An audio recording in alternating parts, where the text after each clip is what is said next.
जी अस्सलाम वालेकुम बेटा, क्या हाल है आप सबके। मुझे उम्मीद है कि आप सब खैरियत से होंगे। आज की वीडियो बहुत इंपॉर्टेंट है नाइन्थ क्लास के लिए।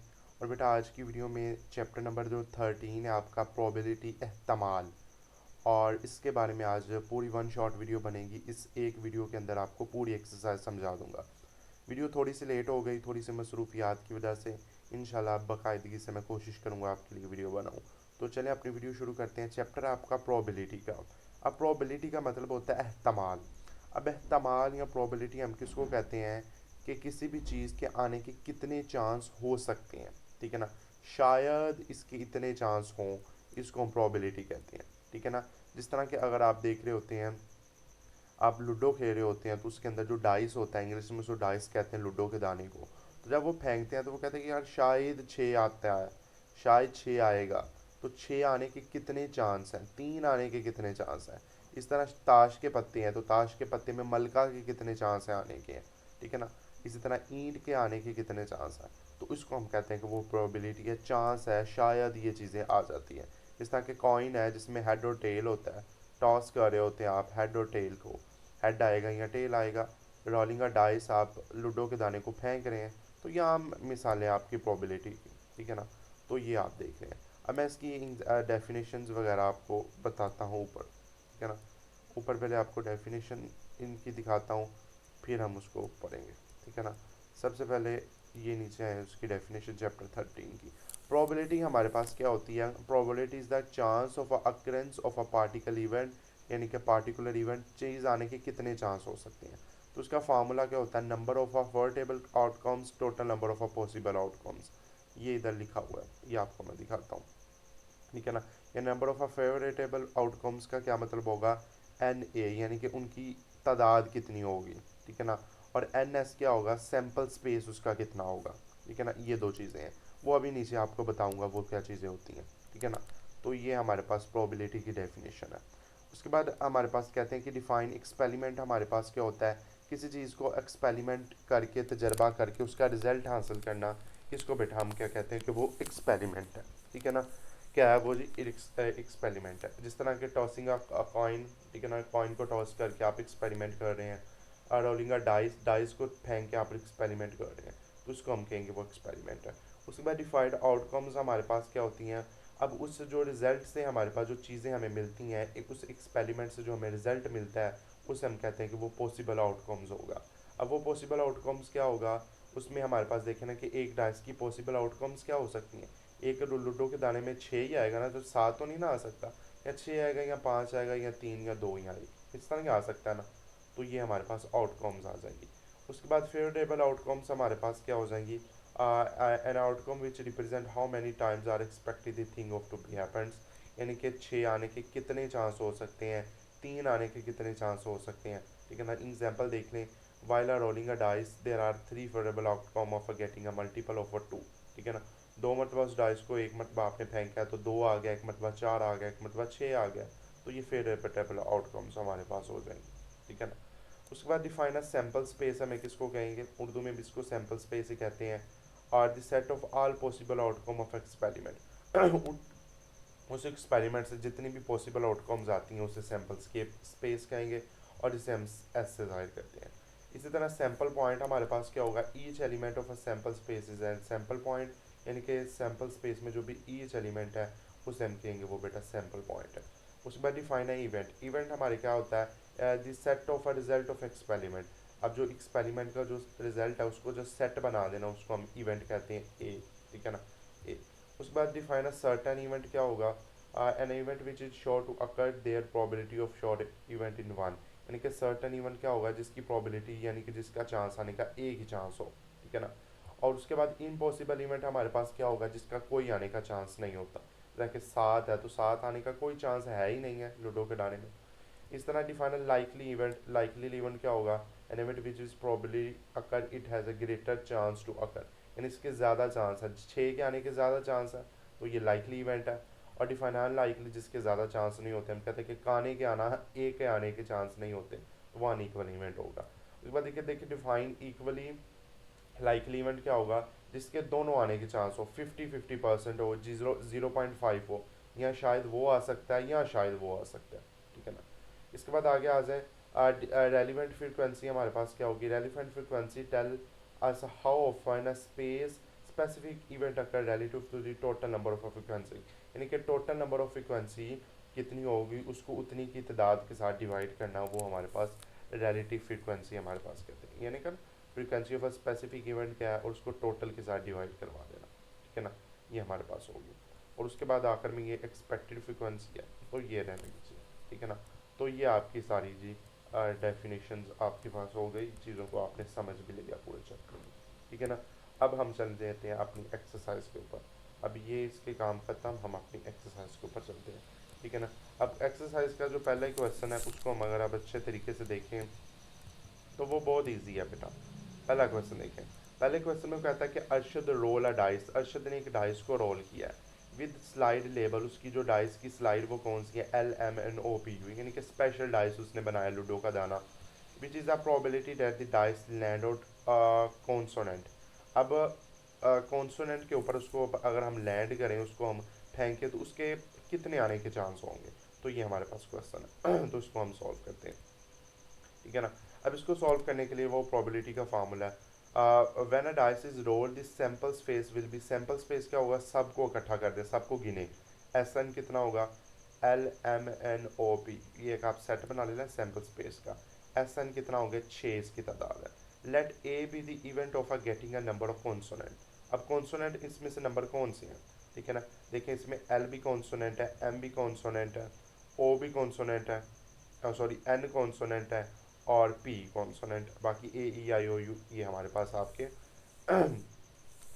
वो हैं वॉवल वर्ड्स हैं। अब कॉन्सोनेंट इसमें कितने हैं, L है, M है, N और P है, और ये A सेट आप बना लें, और आप देखें कि NA की तादाद कितनी होगी, 4 होगी। अब आपके पास सैम्पल स्पेस भी आ गया, आपके पास इवेंट भी आ गया। अब इवेंट को ऊपर रखें और सैम्पल स्पेस के साथ डिवाइड करवाएं, 4 को ऊपर 6 को नीचे रखें, ये 2/3 आ जाएगा। ये बेटा इसका प्रोबेबिलिटी है कि कॉन्सोनेंट के लफ्ज़ आने का एहतमाल कितना है, 2/3, तो ये हमारे पास होगा। तो प्रोबेबिलिटी का फार्मूला याद रखना है कि ऊपर आपके पास इवेंट होने चाहिए उस सैंपल स्पेस से जो हमें हासिल होता है रिजल्ट, और नीचे सैंपल स्पेस यानी कि उनकी टोटल तादाद कितनी है, ओके जी। उसके बाद अगला क्वेश्चन देखें, Shazia throw a pair of a fair dice, Shazia ने 2 डाइस फेंके, ठीक है ना, 2 डाइस लूडो के दाने, what will be probability of a getting, sum of dot is at latest 4। अब उसने 2 डाइस फेंके, अब उसका बनाने का तरीका थोड़ा सा मुख्तलिफ है 2 डाइस का। अब नीचे आ जाए, हम उसने फेंके हैं 2 डाइस, अब उसका सैंपल स्पेस हमने पहले निकालना है। सैंपल स्पेस क्या है, एक डाइस के ऊपर 1 आ जाए, दूसरे पर भी 1 आ जाए, फिर 1, फिर 2, फिर 1 3, फिर 1 4, फिर 1 5, फिर 1 6, 6 तक हो गए। अब दूसरे डाइस पर 2 आ जाए, ठीक है ना, 2 1 2 2 2 3 2 4 2 5 2 6, फिर 3 1 3 2 3 3 3 4 3 5 3 6, फिर 4 1 4 2, इसी तरह 5 1 5 2, फिर साथ 6 1 6 2 6 3 3। अब इन सबको गिनेंगे तो सैंपल स्पेस आपका 36 आएगा, ठीक है ना। अब आपने उसने क्या कहा है कि दोनों चीज़ों को अगर हम प्लस करें, दोनों नंबरों को प्लस करें, दोनों जोड़ों को प्लस करें तो एटलीस्ट 4 आना चाहिए, कितने आने चाहिए, 4 आने चाहिए, 4 हिंसे आपका यानी कि 4 उसका आना चाहिए, ठीक है ना, समझ आ गई। अब अगर हम 3 और 1 को 4 प्लस करेंगे, इसी पेयर में से निकालें तो 4 आएगा, 2 2 को प्लस करेंगे, 3 और 1 को प्लस करेंगे, वो कितना आएगा 4 आएगा, ठीक है ना, समझ आ गई आपकी बात, ठीक है। अब आपने क्या करना है, कितने आगे, ये 4 आ गए। अब उसके बाद आगे आगे देखें तो ये 3 आउटकम्स हैं, फिर 4 1 5 है, 3 2 6 है, 3 2, यानी कि आपने इन सब पेयर में से आपने वो चीज़ें ढूंढनी है जो मेरे पास जिनको प्लस करें तो वो 4 आए, ठीक है ना, जिनको प्लस करें तो वो कितना आए, 4 आए। तो ये कितनी है हमारे पास है, वो 13 है, 33 है, ठीक है ना, 33 डॉट्स हैं, जिनको प्लस करें वो तो 33 आएगा। तो ये ऊपर रखें और सैंपल स्पेस के साथ डिवाइड करवाएं, तो ये 11/2 आ जाएगा, यानी कि 4 आने के कितने चांस हैं, 11/2, ठीक है ना, सॉरी 11/12, ठीक है ना, ये उतने चांस होंगे इसके ओके जी। अब उसके बाद आगे आज देखें, उसने कहा कि product of the both dose is from 5 to 8, दोनों को मल्टीप्लाई करें तो वो 5 और 10 के दरमियान होने चाहिए, ठीक है ना, 5 और 10 के दरमियान, 5 को भी शामिल करना है, 10 को भी शामिल करना है, लेकिन अब 5 1 5, 6 1 6, 3 2 6, 4 2 8, 5 2 10, 3 2 6, 6 1 6, 5 2 10, 5 1 5 5, 4 2 8, 3 3 9, ठीक है ना। तो ये सारे 5 और 10 के दरमियान दरमियान ही है, 5 और 10 को डाल के, ठीक है ना। और ये कितने हो जाएंगे, ये टोटल 11 हो जाएंगे। तो ये एन ए यानी कि इवेंट इसका 11 हो गया। अब 11 को 36 पर डिवाइड करें तो 11/36 इसका आंसर होगा, ठीक है ना। उसके बाद अगला वो कहता है कि दोनों को माइनस करें तो उसका आंसर 4 के इक्वल आना चाहिए। अब 5 और 1 को माइनस करें, 5 और 1 को, 6 और 2 को, 6 और 2 को, इनको माइनस करेंगे तो आंसर इसका 4 आए। तो यही हमारे पास इसका इवेंट आ जाएगा, इवेंट 4 आ गया। इसको सैम्पल स्पेस के साथ डिवाइड करवाएं, वो 1/6 9 आ जाएगा। अब चौथा पार्ट इसका देखें, इसमें वो क्या कहता है, इसमें वो कहता है कि बेटा number at least 5 on the first dice and the number eight least 4 on the second dice. पहले डाइस पर 5 होना चाहिए और दूसरे डाइस पर एट लीस्ट 4 होना चाहिए, ठीक है। 5 4 है, 5 5 5 6 6 4 6 5 6 6, ठीक है ना। इतने होने चाहिए, एटलीस्ट इतने होने चाहिए, अब इससे ज़्यादा नहीं हो सकते। तो इसका इवेंट क्या होगा, एन डी 6 हो जाएगा। अब 6 को 36 पर डिवाइड करें तो 1/6 इसके आने के चांस हो जाएंगे, ठीक है ना। अब उसका अगला देखें, तीसरा सवाल देखें। तीसरे सवाल में वो कहता है कि one alphabet is selected at the random from the word mathematics. अब एक इसमें से आपने रैंडम आपने करना है फाइंड, और फिर बाद में इसने आपने सारी चीज़ें फाइंड कर देनी है। अब आगे आ जाए। सबसे पहले तो इसका सैम्पल स्पेस निकालें, इसका सेट बनाइए, कितने हरफ है मैथमेटिक्स में, 11। तो इसका सैम्पल स्पेस है। पहले वो कहता है कि इसमें वावल निकालें, तो वावल आपके पास ए आ जाएगा, ठीक है ना, ई आ जाएगा, फिर आ जाएगा आई आ जाएगा। तो ये 3 इसके वावल हैं। 4 है, ए ई ए 2 मरतबा आ गया, ठीक है ना। ये 4 है, तो 4 को 11 पर डिवाइड करें तो ये वावल का आपका प्रोबेबिलिटी आ जाएगा, एहतमाल। अब कॉन्सोनेंट है, इसमें कॉन्सोनेंट कौन से हैं, MTH MTCS, ठीक है ना। ये कितने हैं, 7 है, 7 को 11 पर डिवाइड कर दे, ये इसका कौन आ जाएगा प्रोबेबिलिटी। अब ऑन ई, इसमें ई कितने हैं, ये बेटा ए की ई है, ठीक है ना। तो ये ई आ जाएगा 1 और 1/11 इसका, इसकी प्रोबेबिलिटी आ जाएगी। अब ऑन ए, इसमें ए कितने हैं, ये बेटा 2 ही ए हैं इसमें, तो ये 2/11 आ जाएगा, ठीक है ना, इसमें ए इतने ही है। उसके बाद आगे आ जाए नॉट एम। एम आने के चांस कितने होने चाहिए, नहीं होने चाहिए, एम आने के कितने चांस नहीं होने चाहिए, ठीक है ना। पहले था ना कि ए आने के कितने चांस है, ठीक है ना, तो वो बता दिया हमने। अब एम आने के कितने चांस नहीं है, ठीक है ना, तो वो बताएंगे। तो वो कितने चांस नहीं होंगे एम आने के, वो देखिए आप, इसमें 9 चांस नहीं होंगे इसके एम के आने के, ठीक है ना। 9 चांस इसके एम के आने के नहीं होंगे, ठीक है ना। तो इसको करें, 9 को 11 पर डिवाइड करें। इसके बाद नॉट अ टी, टी को आने के कितने चांस नहीं हो सकते, ये भी 9 9 पर 11 पर डिवाइड करें तो ये भी इसका आंसर आ जाएगा। सीधे सीधे ये क्वेश्चन है। अब 11वां क्वेश्चन है, वो कहता है कि Aslam roll a dice, what is the probability of getting the number of 3 and 4। अब उसको क्या है कि असलम ने डाइस को रोल किया और 3 और 4 के दरमियान आपने प्रोबेबिलिटी लेनी है। फिर आपने फाइंड करना है कि 3 और 4 के दरमियान जो नंबर वो ना आने के कितने चांस है, ठीक है ना। तो पहले देखिए, when a dice is roll, the sample space कितना है, 1 से लेकर 6 तक गिनती लिख लें, 6 सैंपल स्पेस है। अब 3 और 4 आने के कितने चांस है, तो उसका इवेंट निकाल लें। 3 और 4 ये 2 इवेंट हो जाएगा, 2 को 6 पर डिवाइड करें तो ये 1/3 आ जाएगा। यानी कि 2 3 और 4 के आने के कितने चांस हैं, 1/3, ठीक है ना, ये इसके चांस है।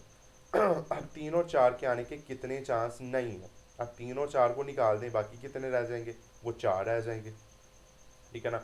तो 4 को 6 पर डिवाइड करें, 2/3 आ गया। यहाँ कितने चांस थे वो हमने बता दिया, अब कितने चांस नहीं है तो फिर भी हमने बता दिया, ठीक है ना। ये इतने चांस उसके नहीं है, okay ji.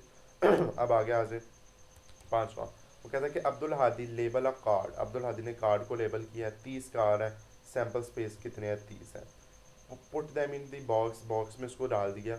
He selected a card and the random, उसने रैंडम कार्ड को सिलेक्ट किया, फिर आपने बताना है उसकी प्रोबेबिलिटी क्या हो सकती है। अब उसके बाद देखिए आ जाए, उसके कहते हैं नंबर 25 के आने की क्या प्रोबेबिलिटी है, एक मरतबा ही आएगा ना 25, तो 1 को 30 पर डिवाइड करें, 1/30 आ जाएगा, ओके जी।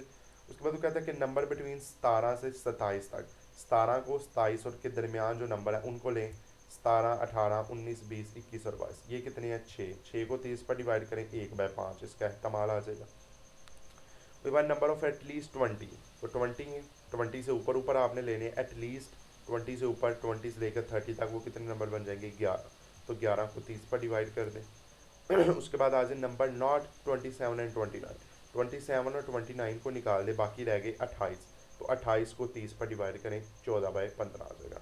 उसके बाद नंबर नॉट है बिटवीन 21 टू 50, 12 से लेकर 15 तक नंबर नहीं है उनको निकाल दें, बाकी जो रह जाए वो 26 है, तो 26/30 कितना होगा 13/5। तो यही इसके आंसर आ जाएंगे। ठीक है ना। चीज़ें के आने के चांस कितने हैं, चीज़ों के ना आने के चांस कितने हैं, वो हमने फाइंड करने हैं बस। ओके जी। उसके बाद छठा क्वेश्चन देखें इसका जी। छठे क्वेश्चन में हमारे पास वो क्या कहता है, छठे में कहता है कि the probability data Asha will pass the examination is 0.85। Asha exam pass करने की क्या उसके चांस है 0.85। But will be probability that Asha will not pass the exam, कि आशा के ना पास होने की कितने चांस है वो बताएं। तो ये छोटा सा क्वेश्चन है। अब देखें, let A is a probability Asha will pass the exam, P A कितना है 0.85, ना आने का एहतमाल कितना है पी ए डैश, वो आपने फाइंड करना है। तो उसका फार्मूला ये है कि पी ए डैश ना आने का एहतमाल फाइंड करने का फार्मूला है 1 माइनस पी ए। वन में से वो चीज़ माइनस कर दे जिसके आने के चांस हैं। तो 1 में से 0.85 को माइनस करेंगे तो वो 0.515 आ जाएगा। तो ये इतने 0.15 चांस नहीं है कि वो ये हमारे पास एग्ज़ाम को पास कर सके। ठीक है ना। आगे आ जाए सातवां। वो कहता है कि Tabish tossed a fair coin and rolled a fair dice. Tabish ने डाइस को भी फेंका है, लूडो के दाने को भी, और वो कॉइन को भी फेंक रहा है। ठीक है ना, दोनों को फेंक रहा है। तो उसका सैंपल स्पेस देखें। फिर पहले H1 H2 H3 H4 H5 H6 head के, फिर टेल के इस तरह लिख लें तो ये 12 बन जाएंगे। टोटल सैंपल स्पेस कितने हैं 12। अब पहला tail on coin and at least 4 on dice. Coin के ऊपर टेल होनी चाहिए और डाइस के ऊपर 4 और 4 से ज़्यादा होने चाहिए। तो वो T4 T5 और T6 हो जाएंगे, ये 3 हो जाएगा। 3 को 12 पर डिवाइड करें तो वो 1/4 आ जाएगा। ओके, उसके बाद देखिए head on coin and number 2 and 3 on dice. Head के ऊपर यानी कि पहले हेड के ऊपर H होना चाहिए और नंबर पर 2 और 3 होने चाहिए। तो वो H2 और H3 दो हो जाएंगे, 2 पर 12 1/6 इसका आंसर। उसके बाद आए head and tail on coin and the number 6 on dice. 6 और डाइस, ठीक है ना। और हेड भी होना चाहिए और टेल भी होना चाहिए, वो H6 और T6 है, 2 है तो 2 बरा 1/6 आ जाएगा। उसके बाद देखिए नॉट टेल और coin and number 5 on dice. Coin पर टेल नहीं होनी चाहिए और नंबर पर 1 हमारे पास 5 डाइस होना चाहिए। तो वो T5 ही होएगा। तो वो 1/12 हो जाएगा। अब 1/12 में से आपने 1 को माइनस करवा देना, तो वो 11/12 आ जाएगा। ना आने का एहतमाल है ना, टेल ना आने का, तो ये हमारे पास इसका हो जाएगा। उसके बाद देखिए not head on coin and the number 5 and 2। Head नहीं होना चाहिए और नंबर 2 और 5 होने चाहिए, ये 2/12, 1/6 और 1/6 में से 1 माइनस करें तो वो 5/6 आ जाएगा। ओके जी, ये हो जाएगा। उसके बाद आठवां देखें, a card is selected at a random from well as a shuffled pack of 55 played card. यानी कि ताश के पत्ते हैं, 52 पत्ते हैं टोटल, उसमें से आपने निकालना है 52, आपकी सैंपल स्पेस होगी। अब क्वीन उसमें मलका कितनी होती हैं, वो 4 होती हैं। 4 को 52 पर डिवाइड करें तो वो 1/13। अब नेदर अ क्वीन और नेदर अ जैक, ना क्वीन होनी चाहिए और ना जैक होने चाहिए। तो क्वीन और जैक को प्लस करेंगे तो 8 बन जाएगा। तो 8 को दो 52 पर डिवाइड करेंगे वो तो 2/13 आ जाएगा। 8 में से 8 निकाल देना है ना उन चीज़ों में से, तो ये आ जाएगा। उसके बाद देखिए फिर आपने कितना आ गया आपका 2/13। ठीक है ना, आप 2/13 को 1 में से माइनस करवा दें तो वो 11/13 आ जाएगा। ठीक है। उसके बाद नौवा देखें, a card is a choice at a random from a pick of 52। 52 card है, जैक आने के कितने चांस है 4, तो 4 को 52 पर divide 1/13। Not a diamond, diamond के कितने चांस नहीं है, डायमंड कितने होती हैं 13 होते हैं कार्ड में। तो वो 52 में से 13 निकालें तो वो 39 बनेंगे। तो 39 और 52 वो 3/4 बन जाएगा। ठीक है ना, डायमंड हीरे। तो ये आपकी पहली एक्सरसाइज के लिए। अब दूसरी एक्सरसाइज बहुत ईजी है, वो छोटी सी एक्सरसाइज है। अब ये देखें, इसमें वो कहता है कि a researcher collected a data on a number of a death from the horse kicks in a Russian army crops over 2 year. वो कहता है कि एक रिसर्चर है, उसने डाटा कलेक्ट किया है कि रशियन आर्मी में इतने लोग रोज़ाना, इतने लोग वो जी ईयर में वो जी मरते हैं। ठीक है ना, वो टेबल बना दिया है। वो नंबर ऑफ डेथ ये ऊपर लिख दी है और फ्रिक्वेंसी आपकी नीचे लिख दी है। वो कहता है कि इसका रिलेटिव फ्रिक्वेंसी इस डाटा की फाइंड करें। आपने क्या करना है, टेबल बनाना है। नंबर ऑफ डेथ का टेबल आपने अलहदा बना लिया। अब फ्रीक्वेंसी का नंबर अलहदा बना दें। अब फ्रीक्वेंसी को पहले प्लस करवा लें। सबको प्लस करवाएंगे, 60 50 87 40 32 50 और 10। इनको प्लस करेंगे तो वो 294 आ जाएगा। अब रिलेटिव फ्रिक्वेंसी का फार्मूला क्या है कि ऊपर आपने फ्रिक्वेंसी रखनी है और नीचे उसका टोटल रखना है। उस फ्रिक्वेंसी, उस डब्बे की फ्रिक्वेंसी, फिर उसका नीचे टोटल। 60 को 294 के साथ डिवाइड करें तो वो 10/49। इस तरह 50 को करें 27 को, 40 को, 32 15 और 10 को डिवाइड करेंगे तो ये इसका आंसर आ जाएगा। तो ये इसकी रिलेटिव फ्रिक्वेंसी हो जाएगी। ओके, अब दूसरे में देखें, the frequency of defective products in 75 samples. उसमें 750 सैम्पल्स में से ये डिफेक्टिव हैं, थोड़ी सी इनको खराशे वगैरह आ गई हैं, तो फिर आपने उसकी रिलेटिव फ्रिक्वेंसी फाइंड करनी है। वही एक टेबल बनाए नंबर ऑफ डिफेक्टिव सैम्पल्स का, फिर उसकी फ्रिक्वेंसी का बनाए। अब फ्रिक्वेंसी को प्लस करेंगे वो तो 750 आ जाएगी। अब 750 को सब के नीचे डिवाइड करते जाएँ, 120 पर भी 140, 94, 85, 105, 50, 40, 66, 50 और इन पर डिवाइड करवाएंगे तो ये आपको कट कटाइया करके आपका आंसर आ जाएगा। ओके जी, अब आगे देखें। अब अगला क्वेश्चन देखें, तो इसमें हमारे पास वो क्या कहता है, क्या आ क्विज कंप्लीट होना जनरल नॉलेज, जनरल नॉलेज का कोई क्वेश्चन हुआ है। तो the number of corrected answer of 5 है, 5 है, और सेट आपका नीचे बताया है। रिलेटिव फ्रिक्वेंसी फाइंड करनी है, वही एक्स का टेबल अलहदा, फ्रिक्वेंसी का अलहदा। फ्रिक्वेंसी को प्लस करें तो 100 आएगी, तो 100 को सबके नीचे डिवाइड करें तो रिलेटिव फ्रिक्वेंसी आ जाएगी। अब इसी तरह चौथा क्वेश्चन है, सेम सारे क्वेश्चन इसी तरह। अब ये थोड़ा सा मुश्किल नहीं है, थोड़ा सा लेंथी है, वो देख लेते हैं। उसका एक पार्टी हुई है जिसमें 108 बच्चे हैं, ठीक है ना, क्लास के, और सब अलग-अलग चीज़ें लेके आ रहे हैं। किसी को बिरयानी पसंद है 40 बच्चों को, 40 को फ्रेश जूस है, 7 को चिकन, 21 बच्चों को पसंद है बारबेक्यू, 15 को, और स्वीट चीज़ें 25 को पसंद है। अब उसके मुताबिक आपने बनाना है।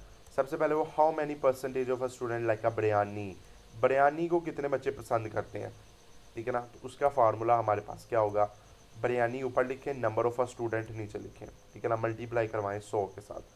तो बिरयानी कितने बच्चे खाते हैं, 4, 40 बच्चे खाते हैं ना बिरयानी, तो टोटल बच्चे कितने हैं, 108 बच्चे हैं, ठीक है ना। तो 40 को 108 पर डिवाइड करवाएं और मल्टीप्लाई करवाएं 100 के साथ। तो 100 के साथ डिवाइड करवाएंगे, मल्टीप्लाई करवाएंगे, तो 37% जो बच्चे हैं वो बेटा बिरयानी खाते हैं, ठीक है ना। इसी तरह how many percentage of a student like a chicken, chicken कितने बच्चे खाते हैं, तो चिकन 21 बच्चे खाते हैं, नंबर ऑफ अ स्टूडेंट 108, उसको मल्टीप्लाई करवाएं 100 के साथ, तो वो 19 आ गया, 44 आ जाएगा। तो ये मतलब यानी कि 20 बच्चे खाते हैं, 20% बच्चे लाइक करते हैं चिकन को। इसी तरह आगे आ जाएं, which food is the latest like of the student, यानी कि वो चीज़ें बताएं जो बच्चे ज़्यादा आपको चीज़ों को थोड़ा पसंद करते हैं, लेटेस्ट पसंद करते हैं, थोड़े पसंद करते हैं, लेटेस्ट। तो वो 7 बच्चे हैं जो फ्रेश जूस को पसंद करते हैं, ठीक है ना, 7 बच्चे फ्रेश जूस का पीते हैं, ठीक है ना। उसके बाद आगे हैं, तो आगे देखिए वो कहता है कि which food is the most prefer by the student, कौन सा जो हमारे पास चीज़ है जो बच्चे ज़्यादा प्रेफर करते हैं, तो वो बेटा 40% बच्चे, 40 बच्चे बिरयानी, तो इसका आंसर क्या होगा, बिरयानी, ठीक है ना। तो ये आप इसे लिखें 40 स्टूडेंट लाइक्स बिरयानी। तो ये जी आपके पास आ गया। अब आगे से आपका क्वेश्चन काट है, ठीक है ना। अब आप हम इसकी एक्सरसाइज के ऊपर आ जाते हैं, ठीक है ना। तो एक्सरसाइज में इसके MCQs पर हमने फोकस करना है। तो ये बेटा इसका MCQs है, मेरे ख्याल में इसका आपका 5वां MCQs ही काट है, ठीक है ना। तो पहला क्वेश्चन देखें, each elements of the sample space is called sample point, वही आप जानते हैं कि ईच एलिमेंट सैम्पल स्पेस का वो सैम्पल पॉइंट कहलाता है, ठीक है ना, ये ही आप जानते हैं, ठीक है ना, ठीक है ना। अब आगे इधर देखते हैं, ये मेरे ख्याल में 5वां ही MCQs आपका कट है, वो मुझे देख लेने दें। जी बेटा आपका 5वां ही MCQs कट है, ठीक है ना। अब देखें, an outcome which represent how many time which expected things to the happen is called favourable outcomes, ठीक है ना, ये हमने पढ़ा है। Which of the tells us how often a space specific event occur relative of the total number of frequency event is are called relative frequency, इनके ऊपर frequency आपके इवेंट हो और नीचे टोटल फ्रिक्वेंसी हो, वो रिलेटिव फ्रिक्वेंसी है। 5वां कट है आपका, the estimated probability of a event occurring in also called है रिलेटिव फ्रिक्वेंसी, पॉसिबल। छठा देखें, छठे में वो कह रहा है हमारे पास the chance of the occurrence of a particle event is called the probability. उसके बाद देखिए, an event which will probability occur when a greater chance of the occur is called likely event. Find out of a total number of a possibility sample space 4 dice is rolled in 6 की power 4। Which of a rolling of a pair of a dice what will be probability of a double, 2 double करेंगे तो वो 1/36। और इस तरह card is from the pack of 52, और वो हमारे पास find the probability of a getting a jack and king तो वो दोनों को प्लस करेंगे तो वो 11/13 आपका आंसर आ जाएगा, ठीक है ना। और इसके बाद आपका 7वें और 9वें और 13वें के, ये 13वें के हमारे पास बेटा ये आ जाएंगे अजाफी MCQs है, ठीक है ना। तो ये बेटा आपके 13वां का ये चीज़ आ गई। अब हमने क्या करना है, इसकी रिव्यू एक्सरसाइज के ऊपर जाना है, ठीक है ना। तो रिव्यू एक्सरसाइज में आपका क्वेश्चन 2 से लेकर आपके 8 तक कट है। 2 से लेकर 8 तक आपके क्वेश्चन, नहीं क्वेश्चन 2 का दूसरा कट है, सॉरी, क्वेश्चन 2 का आपका दूसरा कट है। पहला वो कहता है कि रिलेटिव फ्रिक्वेंसी आपने बतानी है, तो वही relative frequency, frequency of event ऊपर, टोटल फ्रिक्वेंसी नीचे, तो ये बेटा इसकी रिलेटिव फ्रिक्वेंसी है। अब इसके बाद देखिए क्वेश्चन 2 हो गया, उसका दूसरा कट है। अब क्वेश्चन 3 से अब आपका आगे 7 तक कट है, क्वेश्चन 3 से 7 तक, ठीक है ना। तो यानी कि आपका कुछ नहीं बचा इस चैप्टर का। तो ये बेटा जी आपकी वन शॉट वीडियो इस चैप्टर की मैंने बना दी है। इंशाल्लाह मुझे उम्मीद है कि आपको ये वीडियो अच्छी लगी होगी। हमने एक वीडियो में आपका जो 13 वाला चैप्टर है वो बेटा मैंने आपका क्लियर करवा दिया, आसान सा चैप्टर था। इंशाल्लाह अगली वीडियो में मुलाकात करेंगे। अल्लाह हाफिज़।